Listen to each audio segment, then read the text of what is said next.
Hello, thanks for joining us for Encore's film show coming up. After charming international audiences in one of the biggest French language hits ever, the Intouchables directors cast Omar Sy as a Senegalese immigrant in the social comedy Samba. Director Wenders turns the camera on Brazilian photographer Sebastião Salgado in his documentary The Salt of the Earth. And shining a light on the classics, one Hollywood actress is getting particularly nostalgic at this year's Lumière Festival in Lyon, which is dedicated to films of the past.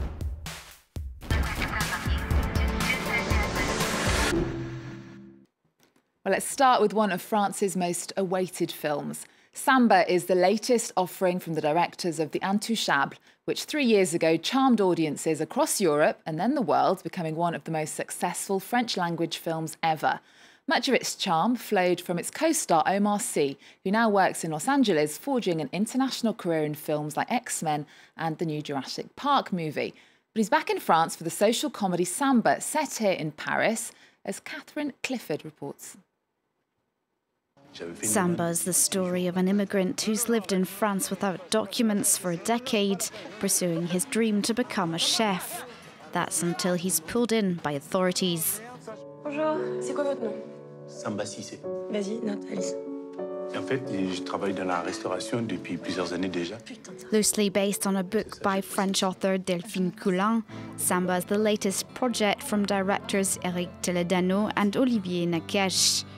They hope to follow up on their international box office hit, The Intouchables, by bringing the taboo topics around immigration to their mainstream audiences. We wanted to do something that speaks about society, but that also opens up a taboo and gets people laughing in that context. Qu'est-ce que t'as fait là? Tu m'as dit balance!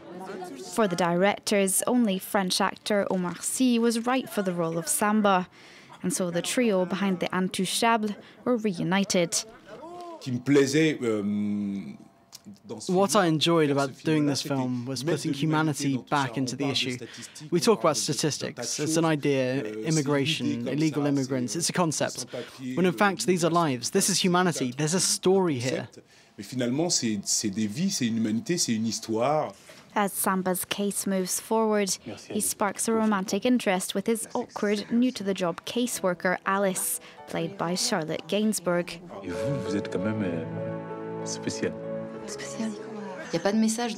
There's no message to the film. I love that about it. That would have been very pretentious and preachy. It's just not the case. Co-star Tahar Rahim describes an emotional roller coaster. Like with The Intouchables, you're able to laugh, and a second later you want to cry. He's cast in a rare comic role as an Algerian pretending to be Brazilian in the hope of winning over the ladies.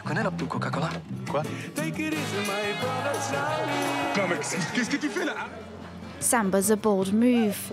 While films focusing on European immigration are nothing new, they tend to come as hard-hitting art house pieces. However, Omar Sy's popularity, combined with the director's previous success, makes that look set to change. It's not as good as The Intouchables.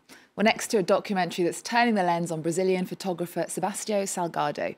Long recognised as one of the camera's great artists, Sebastião is famous for images that create a human connection between subject and viewer.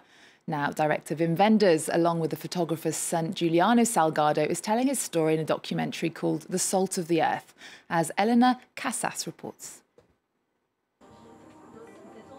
From the gold miners of his native Brazil to conflict refugees from the Congo, Sebastião Salgado's unique eye saw a beauty in lives torn apart by war and exploitation.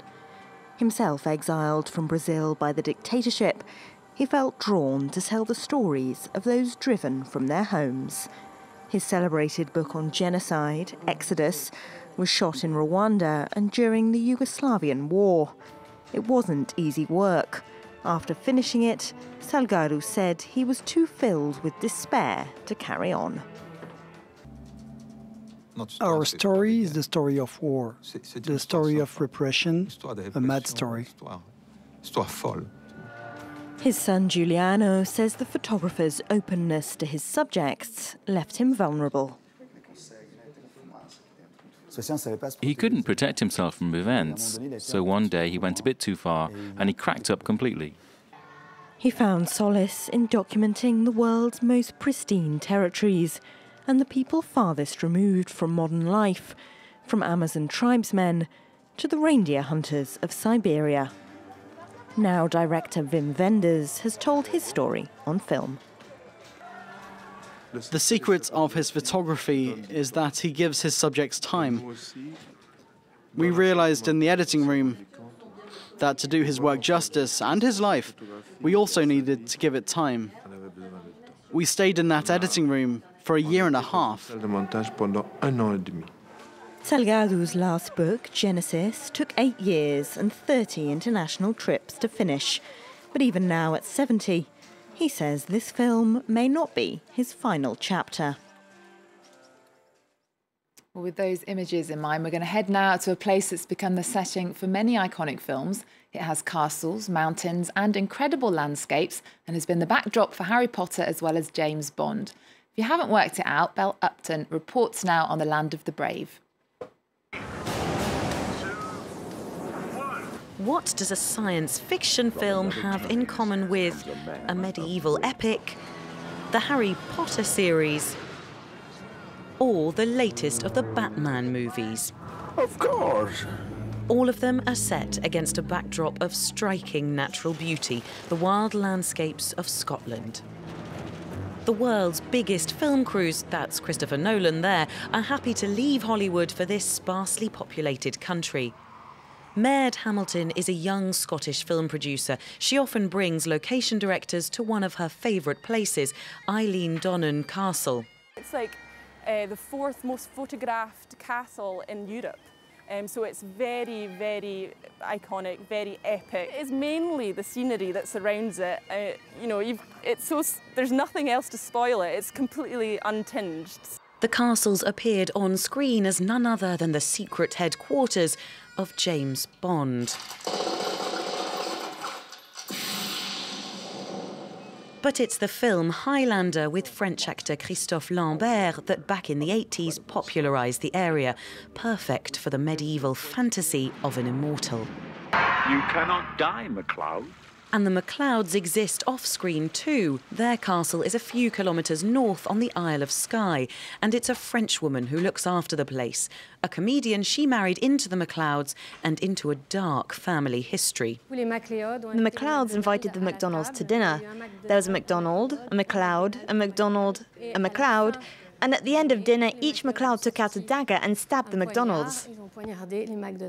That was their revenge, and it happened here. Large-scale productions have been filmed here, from American comedy to samurai films. They created 18th century Japan here, so everything's possible. All eras are possible because everything's intact. These could be landscapes of another planet. That's why science fiction directors have used the Isle of Skye, most notably Ridley Scott, who filmed Prometheus, the last in the Alien series, just here.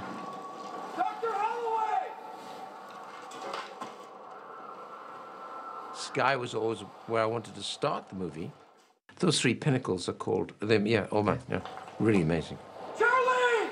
With the biggest Hollywood studios coming here, the film industry continues to bring millions of euros to Scotland. We're now to a film festival here in France that kicked off with actress Faye Dunaway in tears. That really gets to you. Thank you, Thierry, I'm supposed to say it right. Thank you so, so much for this. I mean, this is a tribute like none I've ever seen. So it just really got to me. It really, really got to me. And thank you all very, very much.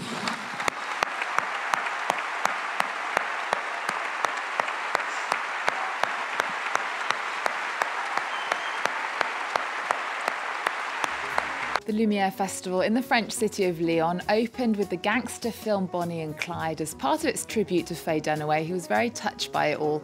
The event is dedicated to shining a light on classic cinema.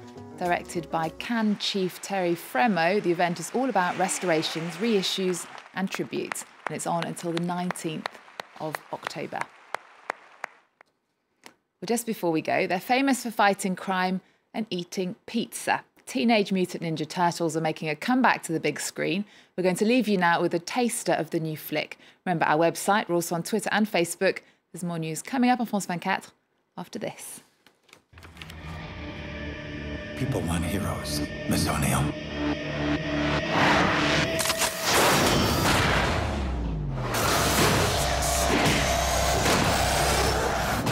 But heroes are not born. They're created. That's what your father and I were trying to do.